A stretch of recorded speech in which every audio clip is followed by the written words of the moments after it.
오늘 우리에게 주신 하나님의 말씀 보도록 하겠습니다. 오늘 우리에게 주신 하나님의 말씀은 사도행전 18장 24절로 28절까지 말씀입니다. 사도행전 18장 24절부터 28절까지 말씀입니다.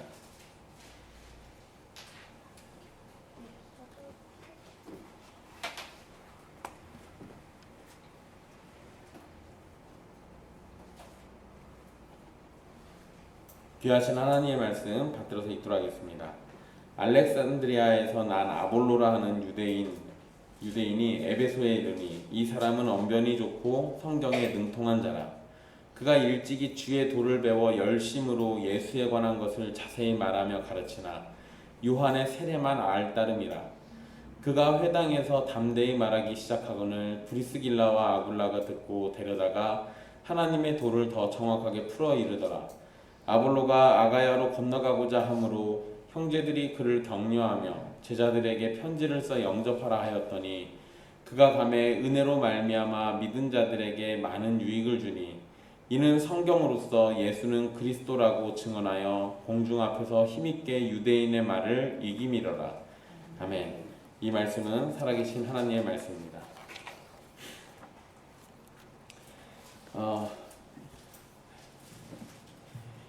지난 시간 우리 바울이 에베소를 떠나서 안디옥으로 다시 돌아가고 다시 갈라디아와 부르기아 땅을 다니면서 성도들을 돌아보고 살폈던 모습을 함께 봤습니다. 성도는 어떤 일을 할 때 하나님의 뜻이 어디에 있는지를 관심 가져야 하고 거룩한 백성으로 하나님의 말씀을 따라 살기를 소망해야 하면서 동시에 하나님의 말씀을 배우고 그것으로 자신의 믿음이 더욱 굳세게 되기를 원해야 합니다. 오늘 말씀은 이 아볼로라는 인물과 관련된 말씀입니다.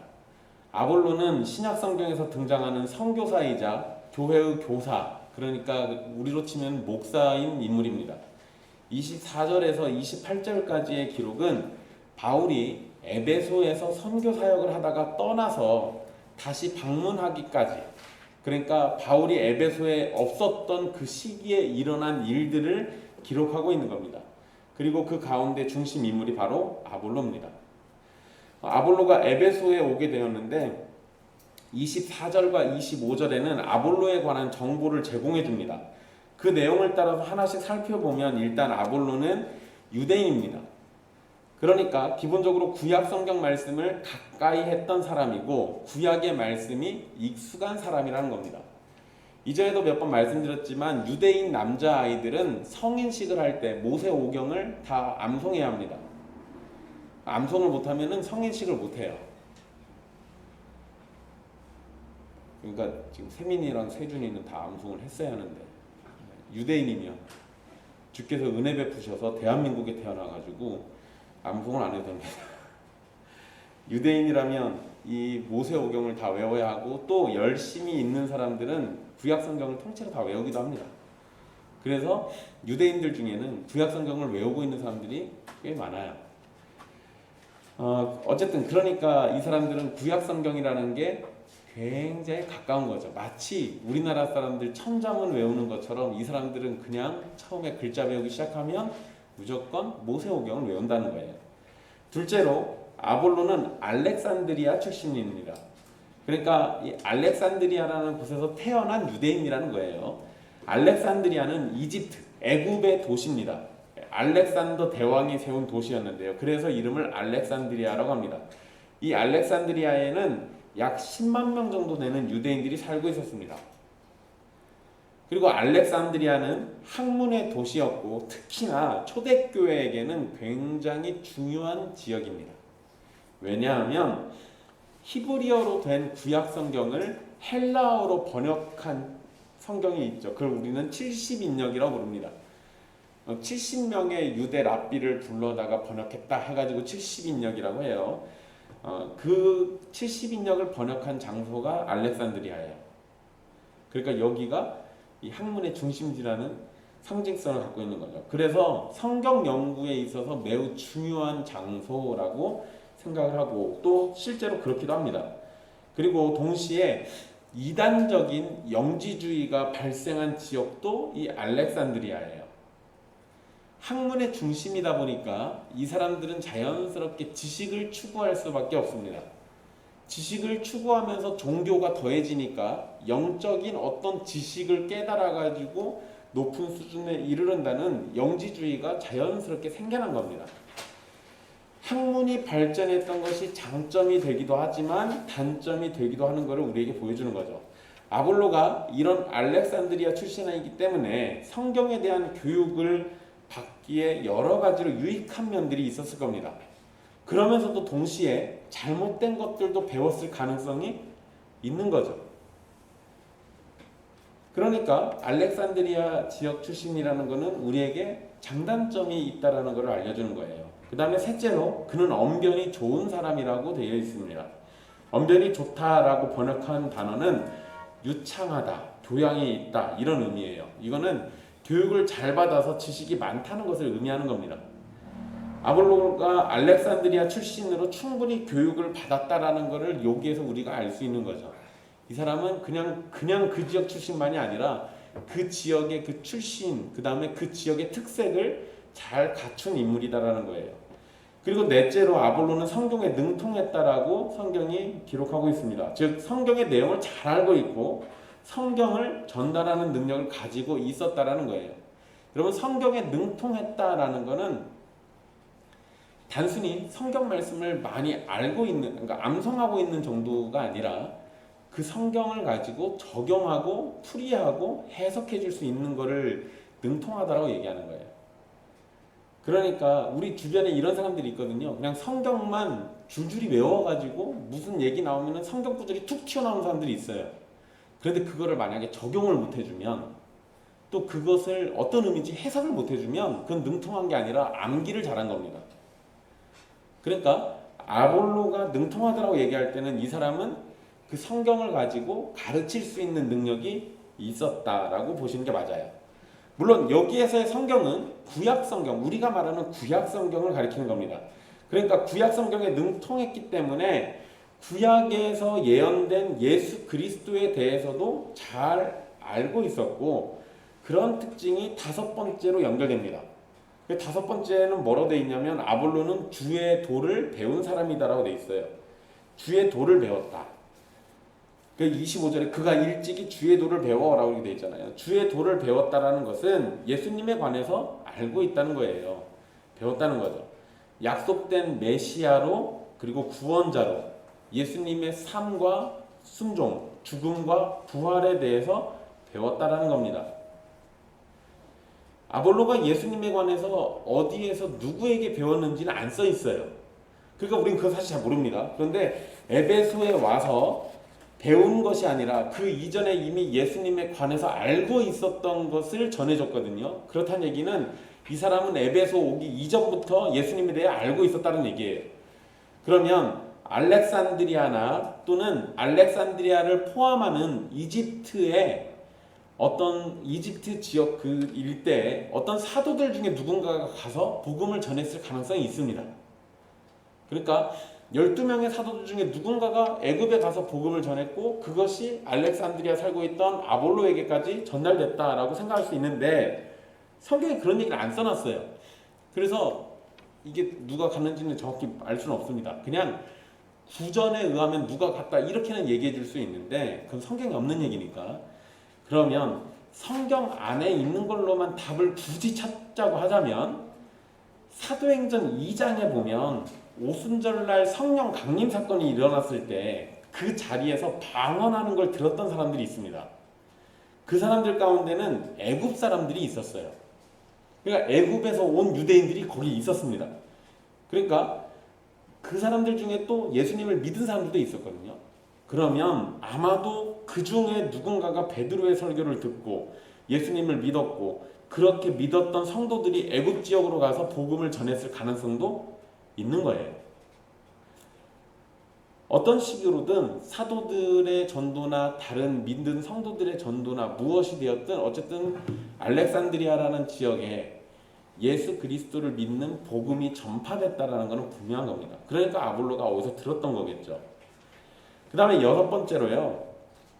아볼로는 성령을 힘입어 열심히 말했던 사람이에요. 그런데 우리 성경에는 그런 말이 없습니다. 근데 이게 우리 성경이 그 열심으로라고 번역한 표현이 있잖아요. 그게 성령으로라는 뜻이에요. 그 성령을 의미하는 단어거든요. 이거는 여러분들 그냥 상식적으로 알고 계십시오. 예수님께서 사마리아 여인과 대화 나누시다가요, 예배하는 자를 찾으신다라고 하면서 예수님이 두 가지를 얘기해요. 무엇과 무엇으로 예배하는 자를 찾으신다. 옛날 성경에는 뭐라고 되어 있었죠? 신령과 진정으로. 신령과 진정으로. 지금 성경에는 영과 진리로 이렇게 번역해놨거든요.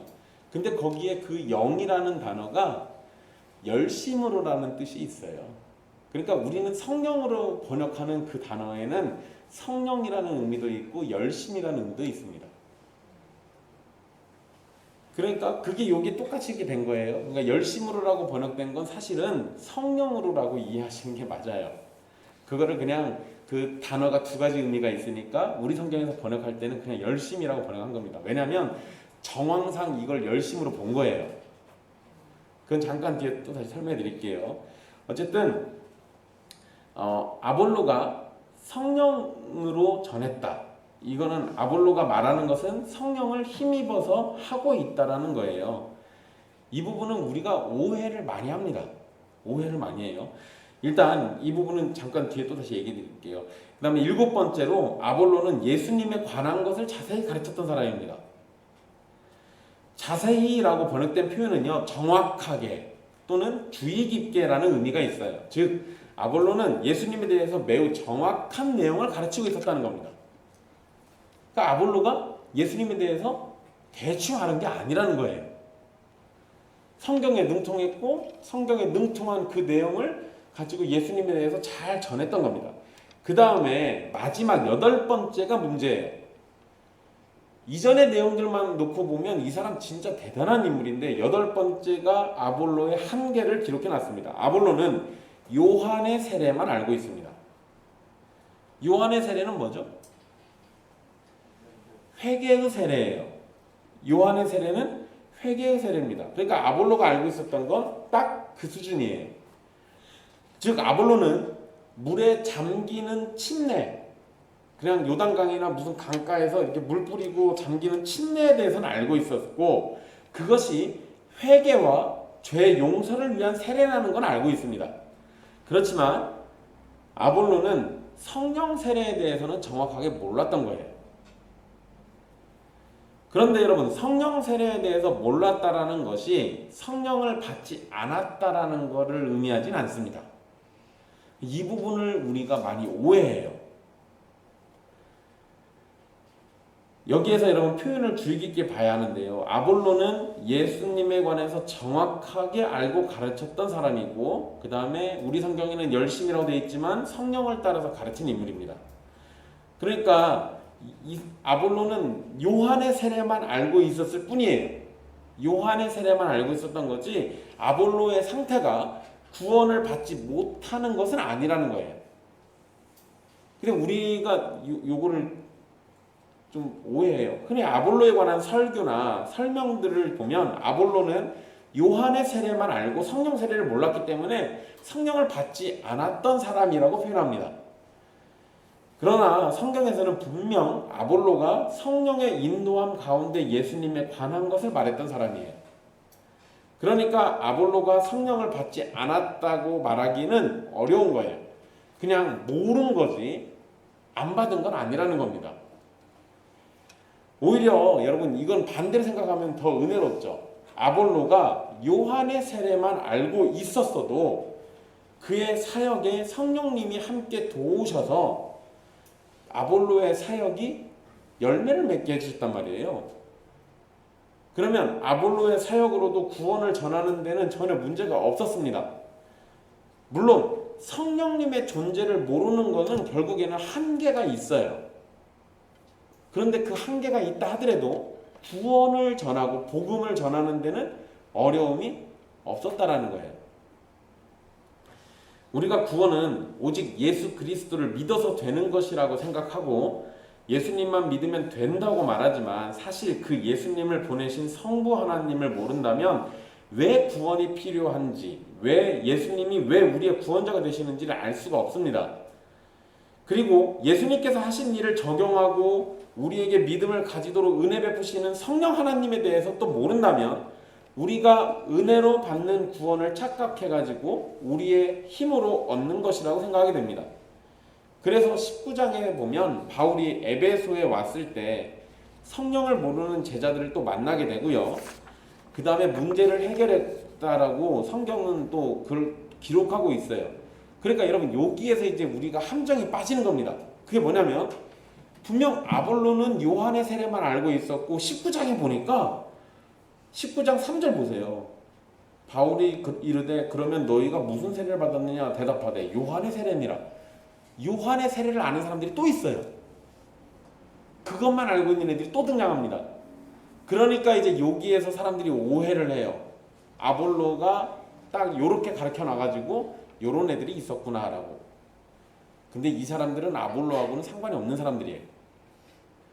그거는 다음 주에 다시 설교해 드릴게요. 어쨌든 우리가 이 부분을 오해하면 안 돼요. 두 가지가 연속된 사건이긴 한데 그 연속된 시간적 흐름에서의 연속인 거지 관계적인 연속성이 있지는 않습니다. 그 부분은 오해하지 마십시오. 요한의 세례만을 통해 가지고 회개하고 자신의 죄를 용서받기를 바라는 정도로만 이해한 것, 이게 아마 아볼로가 알고 있는 세례의 전부일 거예요. 아볼로는 성령을 힘입어서 복음을 전하고는 있지만 성령의 세례를 알지 못하는 한계가 있습니다. 즉 자신이 경험하고는 있지만 그것을 설명해내는 능력이 없거나 그러한 것이 있다는 지식에는 문제가 있었다라는 거예요. 여러분 사실 우리 이런 거 덜어 있잖아요. 그냥 경험적으로는 내가 알아요. 근데 왜 그렇게 되는지는 모르는 경우들이 있습니다. 그러죠? 여러분 제가 화분을 키울 때는 항상 저는 물을 잔뜩 줍니다. 지나가다가 보면 생각나면 막 줘버리고 그랬어요. 요새는 안 그럽니다. 아예 안 줘요. 제가 물만 줬다 하면은 애들이 다 물병 나서 죽더라고요. 그 이전에는 화분에는 당연히 물을 잘 주면 잘 자라는 줄 알아서 그랬습니다. 근데 하다 보니까 경험적으로 알게 됐죠. 아, 내가 물을 잔뜩 주면 애들이 물병 나서 죽는구나. 근데 어떤 원리로 그렇게 되는지는 저는 아직도 잘 몰라요. 단지 그냥 내가 물을 덜 줘야 애들이 오래 산다는 것만 압니다. 그러니까 왜 그런지는 모르지만 경험적으로 아는 일들이 있을 수 있잖아요.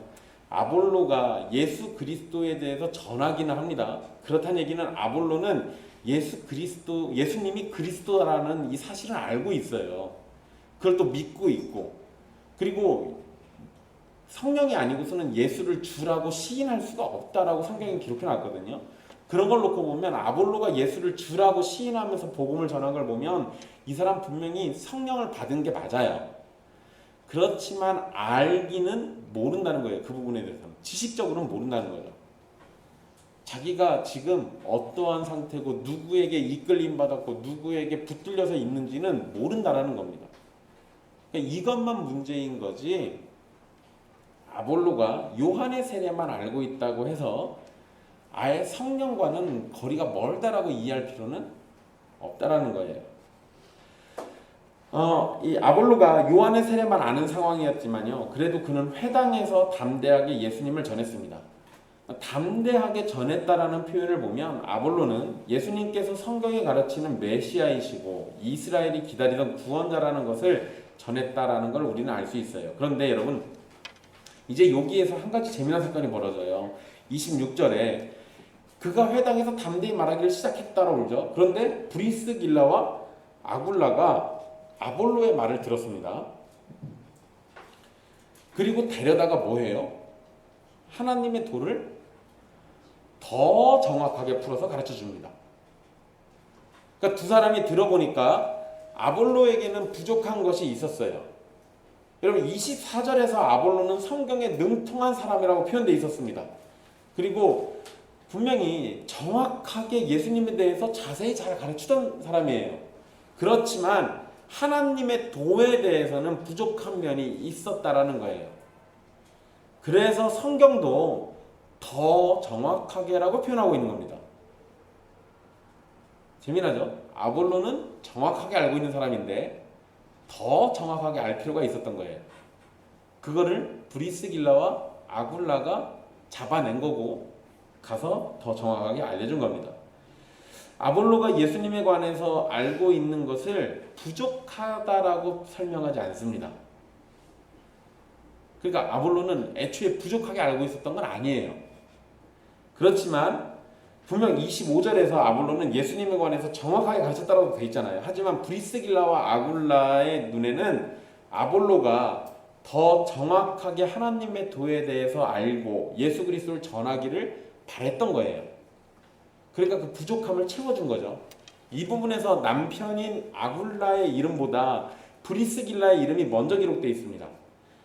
이것은 아볼로를 가르치는 일에 브리스길라가 주도적으로 역할을 했던 것으로 학자들은 생각합니다. 왜냐하면 훨씬 더 중요한 사람 이름을 항상 앞에 써주거든요. 그러니까 이 부분에서는 브리스길라가 더 중요한 역할을 했던 거예요.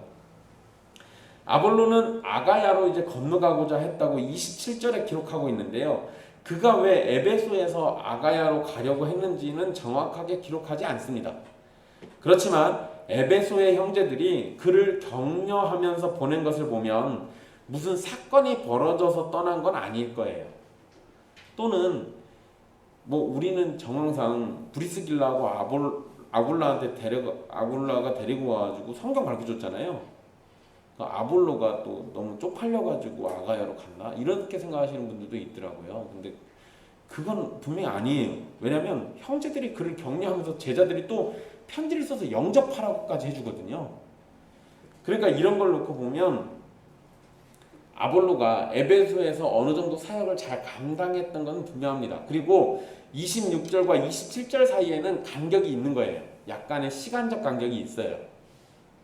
뭔 소리냐면 브리스길라와 아굴라에게 아볼로가 가서 성경을 더 정확하게 배웠습니다. 배우고 난 다음에 에베소에서 또 열심히 사역을 했던 거예요. 그러다가 아가야로 간 겁니다. 그래서 제자들이 편지를 써서 영접하라고까지 한 거예요. 이런 점을 보면 브리스길라와 아굴라가 아볼로를 가르쳤던 것은 효과적이었던 거예요. 열매가 있었던 거죠. 그리고 아볼로가 아가야로 간 이후의 일에 대해서 누가가 세 가지 표현을 사용을 합니다. 첫 번째로 아볼로는 믿은 자들에게 많은 유익을 줬다라고 되어 있습니다. 이것은 이미 성도인 형제들이 아볼로로 인해서 많은 도움을 얻었고 가르침을 받았다라는 것을 알려줍니다. 그런데 성경은 이 부분을요, 단순히 아볼로의 능력과 수고 때문에 유익을 줬다라고 말하지 않습니다. 이 부분이 참 감사한 일이에요.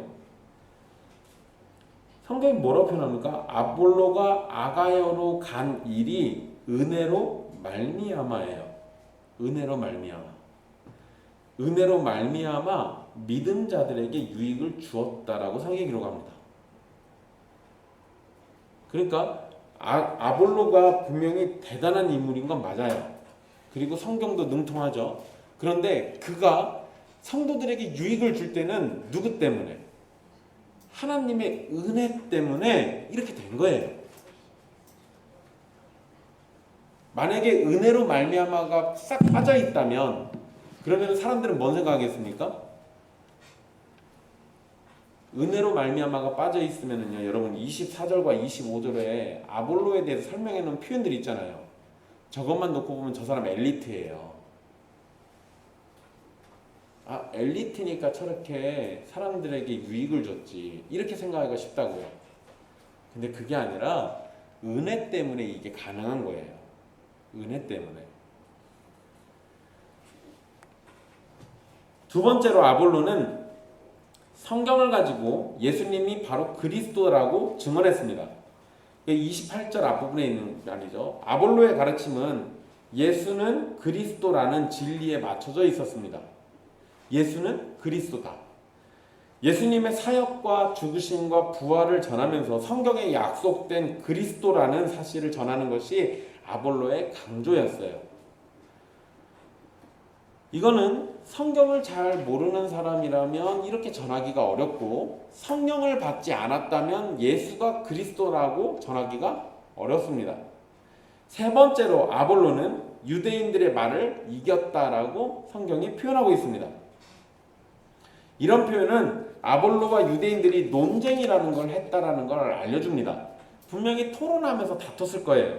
그런데 여러분, 아볼로는 성경에 능통한 사람이잖아요. 그런 사람이 예수님을 믿었다면 성경의 가르침에서 그 답을 찾았을 겁니다. 그리고 그런 아볼로에게 유대인들이 논쟁을 해왔다면 당연히 아볼로는 성경 가지고 답을 해줬을 겁니다.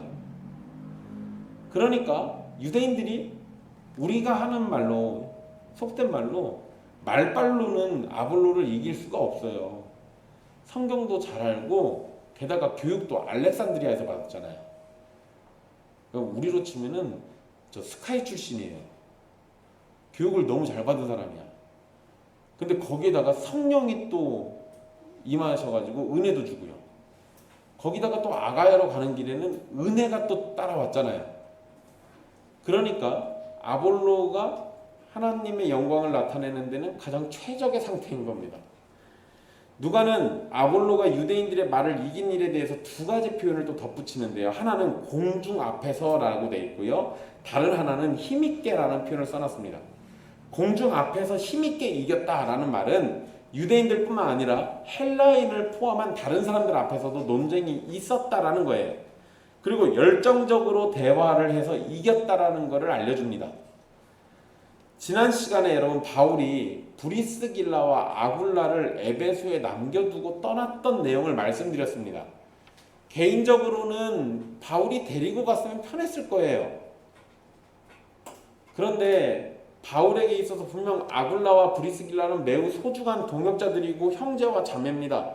말도 잘 통하고 함께 일도 하고 이런 사람들이 없을 거예요. 그런데 그들은 바울과 함께 에베소에까지 따라왔고, 어쩌면 바울이 또 같이 가자고 하면 계속 따라다녔을 사람들이에요. 그런데 에베소에서 지내게 되면서 복음을 전하게 됐고 교회를 세우는 역할을 담당했습니다. 그리고 바울은 다른 지역으로 갔단 말이에요. 그리고 이 사람들 계속 거기에 있었고, 이러는 가운데 에베소에 온 아볼로에게 복음을 더 자세히 전해주는 역할도 이 아굴라와 브리스길라가 했어요. 성경에 능통한 사람인 아볼로의 잘못된 부분이나 부족한 부분에 대해서 가르침을 줄 수 있는 수준이었다라는 것이 브리스길라와 아굴라의 수준이에요. 그리고 브리스길라와 아굴라의 믿음과 진리에 대한 지식이 굉장히 뛰어났다라는 것을 우리가 알 수 있는 겁니다. 그런데 여러분, 이렇게 생각해 보세요. 아볼로는 알렉산드리아 출신이고, 그냥 우리식으로 하면은 스카이 출신이에요. 서울 연고대 이런 데서 교육받았다고요. 그러고 나서 성경에 능통한 사람인데, 브리스길라와 아굴라는 이 사람들 천막 만드는 일 하는 사람들이잖아요. 본업은 천막을 만들어요. 그러니까 천막 만드는 일하고 낮 시간은 열심히 일해야 합니다. 그 저녁 시간에만 성경 볼 거예요. 그런데 수준은 누가 더 나은 거예요? 브리스길라와 아굴라가 훨씬 더 나았던 거예요. 좋은 스펙, 환경을 가졌다고 해서 우리가 항상 더 잘하거나 더 대단한 일을 하는 건 아니에요. 우리가 힘든 육체의 노동을 하고 그렇게 내 삶에 치여서 살면서도 하나님께 은혜 입어서 하나님의 일들을 더 잘 감당하거나 하나님의 진리를 더 잘 깨우치거나 이럴 수도 있다라는 거예요. 여러분, 우리 교회는 아직 목사를 청빙하지 않았으니까 이런 일이 아직 겪진 않았지만, 목사 청빙할 때 우리가 이력서에서 제일 먼저 보는 게 뭘 것 같아요? 학력 보죠. 학력. 어디서 공부했는지, 뭘 전공했는지. 대부분 여러분, 큰 교회에서 이력서가 들어오면 그 학력에서 다 걸러집니다. 그 사람이 설교를 얼마나 잘하고 성경에 얼마나 능통하고 우리에게 교리를 얼마나 잘 가르쳐 줄 수 있는지, 또 가르치는 능력은 얼마나 있는지, 이런 거는 이력서에 안 나와요. 그러니까 사실은 우리가 이력서를 내면 그 사람들 불러다가 시켜봐야 하거든요.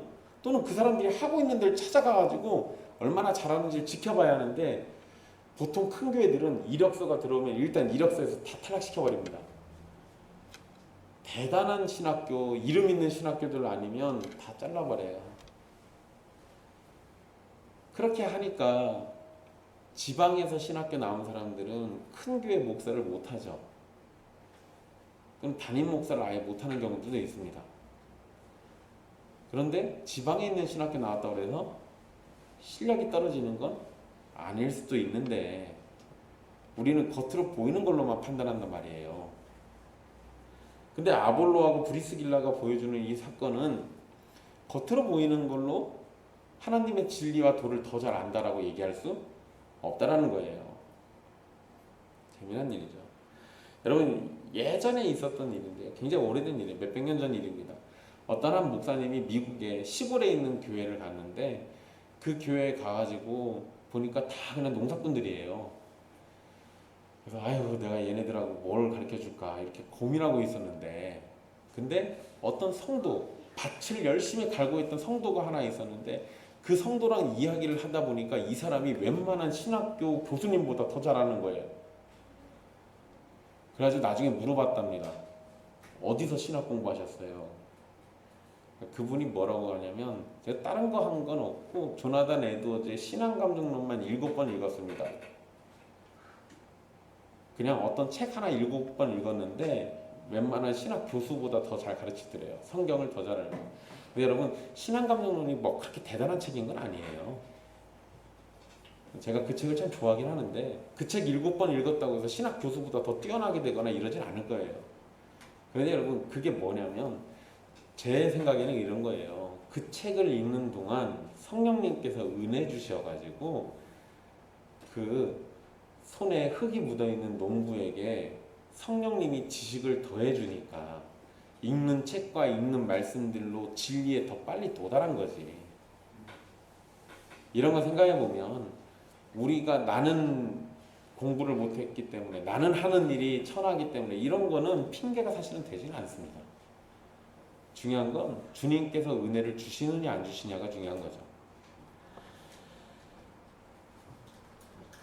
그리고 여러분, 이 사실 성경에 능통한 사람이라는 아볼로에게 잘못이나 부족한 것을 지적하는 건 쉬운 일이 아닙니다.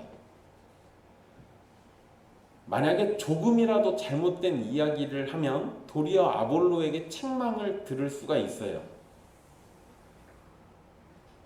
그렇기 때문에 아볼로에게 너 이거 좀 잘못 알고 있는데 이런 얘기 하기가 쉽지가 않겠죠. 그런데 브리스길라와 아굴라는 아볼로의 부족함을 알아보는 눈을 가지고 있었고, 그것을 지적하고 가르쳐줄 신앙의 깊은 지식이 있었습니다. 브리스길라와 아굴라가 선교사인 바울을 돕고 함께한 건 분명하지만 이 사람들 전문적인 선교사는 아니에요. 하지만 아굴라 부부는 사도행전과 바울 서신에 자주 등장하면서 교회를 위한 큰 일꾼이었다는 걸 우리에게 알려줍니다. 그러니까 이런 걸 놓고 보면 전문 사역자가 아니지만 교회를 사랑하고 성경을 사랑하고 하나님 앞에 은혜를 받기를 구하는 자들이 웬만한 목사보다 낫다는 걸 우리에게 보여주는 거예요. 게다가 여러분, 이 두 사람은 사랑의 마음과 지혜도 가지고 있습니다. 우리 성경에는 이걸 자세히 표현해 놓지 않았는데요. 아볼로의 부족함을 알았을 때 아굴라와 브리스길라는 공개적으로 지적하지 않았어요. 우리는 보통 어떻게 하죠? 누가 좀 흠이 있어, 아니면 목사가 뭘 설교를 좀 잘 못했어, 그럼 어떻게 해요? 솔직히 얘기해봐요. 제가 다 넘어가 줄 테니까. 오늘 빈자리가 너무 많아가지고 솔직히 얘기할 사람들이 없는가 본데, 보통 목사들이 좀 설교를 잘 이상하게 하면 성도들끼리 모여가지고 목사 설교 흉봅니다. 그러죠? 근데 그렇게 흉을 보면은 이게 어떻게 될 것 같아요? 목사에 대한 불신이 교회에 싹 터요. 그게 싹 트면 나중엔 좋은 설교를 해도 귀에 안 들어옵니다. 그럼 어떻게 해야 돼요? 뒤에서 흉보고 하기 전에 사실은 목사에게 와서 물어보고 목사에게 권해주면 돼요. 그래서 목사가 고치도록 만들어주는 게 맞습니다. 흉본다고 해서 목사가 고치는 거 아니잖아요. 그 브리스길라와 아굴라가 공개적으로 안 했어요. 아볼로를 따로 데려다가 사적으로 조용히 알려줍니다. 이게 대단한 거예요. 때로는 여러분 바울이 베드로를 지적했던 것처럼 공개적으로 지적해야 할 때도 있습니다. 이거는 교회 전체적으로, 교회 공동체 전체에 이미 피해가 있거나 또는 이런 어떤 심각한 문제가 퍼졌을 경우에는 공개적으로 지적하고 문제를 해결하는 게 맞아요. 그렇게 해가지고 이런 문제에 동참하는 자들은 다 잘못된 것이다라는 걸 알려줘야 하는 것도 필요해요. 그런데 아볼로의 경우에는 전체적으로 무슨 뭐가 잘못된 게 아니라 부족한 게 있었어요. 부족한 거. 부족한 일로 발생을 했다면 그러면 이거는 사적으로 깨우쳐주고 알려줘가지고 더 잘하도록 도와주면 됩니다. 이런 것을 공개적으로 해서 한 사람을 망신주거나 부끄럽게 할 필요는 없어요. 브리스길라와 아굴라는 그런 면에서 굉장히 훌륭한 모습을 가지고 있는 겁니다. 적어도 지금 아볼로에 대한 사랑과 애정이 있는 거예요. 만약에 여러분 아볼로를 공개적으로 지적했다면 어땠을 것 같아요?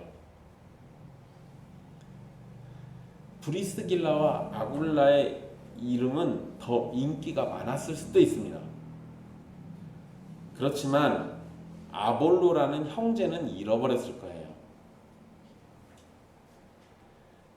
아볼로는 분명히 부족한 부분이 있었습니다. 누가는 아볼로를 훌륭한 설교자로 설명을 하고는 있어요. 그러나 아볼로가 요한의 세례만을 알고 있다 할더라도 그때도 예수님에 관해서는 열심히 전했던 사람인 게 맞습니다.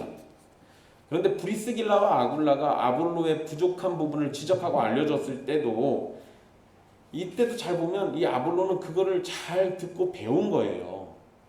그리고 배운 것을 가지고 열심히 전했고 아가야로 그가 갔을 때 아볼로로 인해서 많은 성도가 유익을 크게 누리게 되었던 겁니다. 신학적으로 성경적으로 매우 뛰어나지 않더라도요. 아볼로처럼 예수 그리스도가 설교의 중심이 되고 복음의 중심이 되도록 한다면 그것으로도 충분히 훌륭한 설교자라고 말할 수 있습니다. 게다가 아볼로는 자신의 수준에 만족하지 않았고 브리스길라와 아굴라가 가르쳐 줄 때 그것을 배워가지고 더 잘하는 모습을 보여주기도 했습니다. 우리도 부족함이 있다면 더 배우고 잘하기를 소망해야 돼요. 그렇게 더 배우고 잘하게 되면 그것을 통해서 교회에 유익을 끼치고 자신의 믿음이 더 굳세게 되도록 힘쓰는 성도가 돼야 합니다. 이건 단순히 아볼로 같은 목사에게만 해당되는 얘기가 아니에요. 사실 그러잖아요. 우리가 조금 부족한 게 있어가지고 누가 지적하거나 가르치려고 하면 우리 대본에 어때요? 반발이 생겨요. 반발이 생깁니다. 여러분, 가정이 있는 사람들, 남편이나 아내를 놓고 생각해보면 남편에게 부족함이 있으면 그걸 제일 먼저 아는 사람이 누구예요? 아내예요. 그럼 아내가 무슨 얘기 해주면 남편들이 그걸 순순히 받아들입니까? 그러지 않아요. 아내가 무슨 부족함이 있어요. 남편이 뭔 얘기를 해줘요. 그러면 어떻게 돼요? 이제 반찬이 달라지겠죠. 순순히 받아들이는 일이 별로 없어요. 그런 면에서 우리는 누가 됐든 아볼로보다 더 나은 사람이 아니라는 거예요. 부모가 자식에게 뭔가 부족한 점, 잘못하고 있는 점을 지적해 줄 수도 있잖아요. 그러면 자식들이 어떡합니까? 무릎 꿇고 아버지 말씀이 다 옳습니다. 이렇게 얘기해요? 아니요. 속으로 막 부글부글 하고 있죠. 내가 빨리 이 집구석에 나가야지 이런 생각만 한다고요. 배우고 잘하려고 하는 게 우리 기본적인 성품이 아니에요. 나는 이미 충분히 잘났고 나는 충분히 대단하고 이렇게 생각하는 게 우리 기본적인 성품이에요. 사람들이 대부분 다 그렇습니다. 그런 면에서 아볼로는 참 훌륭한 사람이에요. 가르쳐 줄 때 잘 배우잖아요. 그러니까 브리스길라와 아굴라 이 부부도 참 훌륭한 사람들이고 그리고 아볼로도 참 훌륭한 사람이에요.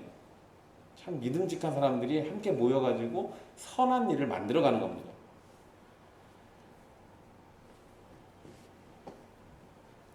우리가 부족한 게 있으면 그것을 배우기를 부끄러워할 필요는 없습니다. 누가 뭘 지적한다고 해서 그것이 나에게 흠이 되지 않아요. 오히려 지적해주고 나로 하여금 고치게 만들어주는 건 애정이 있어서 그렇다라고 이해하시는 게 맞습니다. 아볼로, 브리스길라, 그리고 아굴라는 성도가 어떤 모습을 가지고 살아야 할지를 잘 보여주고 있습니다. 아볼로는 자신이 아는 수준에서는 최선을 다했던 사람입니다. 그리고 브리스길라와 아굴라는 자신이 도울 수 있는 일을 도우면서 복음을 위한 일에 동참했습니다. 이게 이 장면에서 나타나는 게 바로 성도와 목사의 관계를 굉장히 잘 보여주고 있어요. 성도와 목사는 서로 의지하는 관계입니다. 목사는 성도에게 최선을 다해서 예수님을 전하고요. 성도는 목사의 육신적 필요를 채워줍니다. 때로는 목사가 성도보다 부족한 면이 있을 수 있어요. 그러면 어떻게 하면 됩니까? 성도는 사랑의 마음으로 목사의 부족함을 채워주려고 노력하고 필요하다면 가르쳐 줄 수도 있는 겁니다. 이렇게 하면 돼요. 근데 여러분, 보통 우리 목사님이 좀 부족하면 어떻게 해요? 교회를 떠나면 돼요. 근데 여러분, 그러지 마시라고요. 부족한 게 있으면 가르치고 변화할 수 있도록 기도하고 함께 협력하는 거예요. 그렇게 해서 목사가 잘하면 목사가 잘한 만큼 여러분들도 함께 잘할 수 있거든요. 근데 목사가 좀 부족한다고 손가락질하고 뒷말하고 그러다 내쫓아버리거나 아니면 내가 나가버리거나 이런 식이면 여러분들 성장할 수 있을 것 같습니까? 아니요, 그러지 않아요. 그러지 않습니다. 최근에 좀 안타까운 일이 하나 있었어요. 어떤 분이 저한테 교회를 소개시켜달라고 그래가지고 제가 봉동에 있는 어떤 교회를 소개시켜줬습니다. 그랬더니 처음에 가가지고는 그 교회 너무 좋다고 저한테 좋은 교회 소개시켜줘서 감사하다고 그렇게 문자를 보내오고 그 교회에서 열심히 하는 듯 보였어요. 근데 그 교회를 다니면서 이분이 무슨 일 때문에 그런지 모르겠는데 갑자기 교회를 또 안 다니겠다고 하고 딴 데로 또 간다고 갔습니다. 기껏 찾아서 간 데가 저 멀리 경기도에 있는 고양시에 있는 데까지 교회를 찾아갔어요. 근데 하필이면 좀 요상한 교회를 찾아갔어요. 저한테 한 번이라도 좀 물어보시지.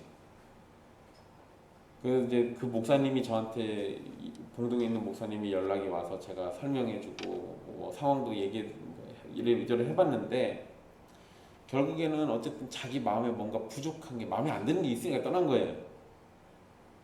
여러분, 마음에 안 드는 게 있으면 대화라는 걸 해볼 수 있잖아요. 제가 그 사건 보면서요 너무 안타까웠어요. 그분이 와가지고 교회가 약간 활기가 돌았었거든요. 목사님도 사모님도 기분이 좋았단 말이에요. 그랬는데 그분이 떠나는 바람에 교회가 생기를 잃어버리게 생겼어요. 적어도 그분이 대화라는 걸 좀 했으면 그러면 그런 일이 안 생겼을 텐데 대화하는 중에 떠났으면 그러면 상처라도 좀 덜 받을 텐데 근데 그런 성도님 보다가 브리스길라와 아굴라 보니까 너무 차이가 너무 커요. 아마 목사님이 뭔가 부족한 게 있었을 겁니다. 근데 목사님이 그거를 인정하고 있어요. 나는 항상 부족하다. 그런 목사님이라면 대화해서 해결할 수도 있었던 거예요. 근데 그 대화라는 걸 하지 않아가지고 교회가 상처받았습니다.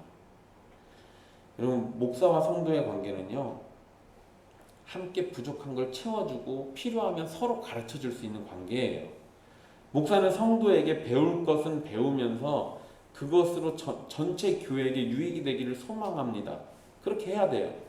목사와 성도가 서로 이런 관계로 교회를 맺고 살아간다면 그 교회 안에서는 분쟁과 다툼보다는 사랑과 기쁨의 노래가 더 많이 드러나게 돼 있는 거예요. 성도나 목사나 둘 다 완전하진 않잖아요. 그래서 함께 자라면서 살아가는 겁니다. 그게 지극히 정상이거든요. 주님께서 교회를 그렇게 만드신 것도 우리를 완성된 존재로 교회로 모으신 게 아니고요.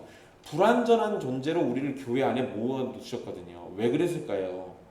주님께서는 우리를 더욱 겸손하게 하시려는 의도가 있고 서로 의지하면서 하나님을 바라보러 가는 의도가 있었던 거예요. 결국에는 삼위 하나님을 더욱 온전히 의지하고 도움을 구하는 우리가 되도록 하시는 겁니다. 우리가 서로 부족함이 있으면 하나님 더 바라보면서 서로에게 힘이 되주려고 하고 부족한 걸 채워주려고 하고 이렇게 하면 된다는 거예요. 교회 안에서 분쟁하는 걸 우리는 너무도 자주 봐왔죠. 여러분들 대부분 다 봤을 겁니다. 우리의 자녀들이나 우리 다음 세대 교회 성도들에게 그런 아픔을 유산으로 물려주는 것을 우리 모두 원하지 않고 있을 겁니다.